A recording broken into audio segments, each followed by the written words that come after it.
So if you're to type in on Google DPA, which is just daily physical activity, and the first one to click on is a ministry document, and it gives a little blurb here on what DPA is basically, as well as it states the importance of it. So the education minister in 2005 announced that every elementary school would take part in DPA, and you can actually read up a little bit more if you'd like, or if you scroll down a bit further, there's DPA in schools grade 1 to 3, 4 to 6, 7 to 8. So those are examples of routines that you could use or ideas.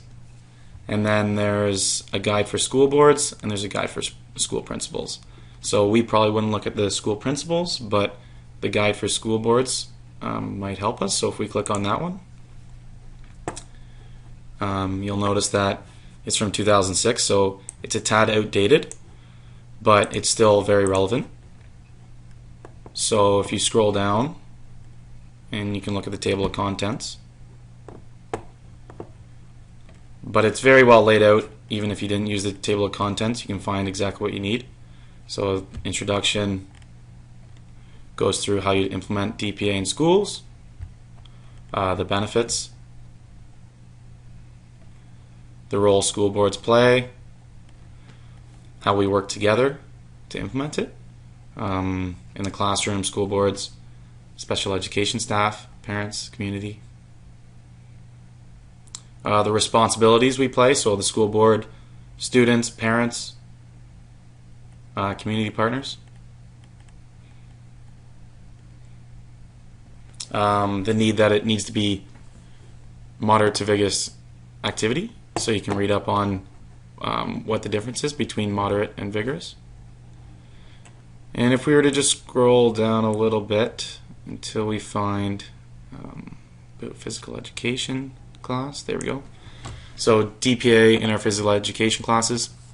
So it can be incorporated, but there needs to be a sufficient amount of time to have a minimum of 20 minutes, because that's what DPA is, that it needs to be a minimum of 20 minutes. So you can see here a sample physical education class. There's a warm-up of 3 to 5 minutes, skill development 10 to 20 minutes, and then a cool down of 3 to 5. So this is obviously outlining an elementary school class.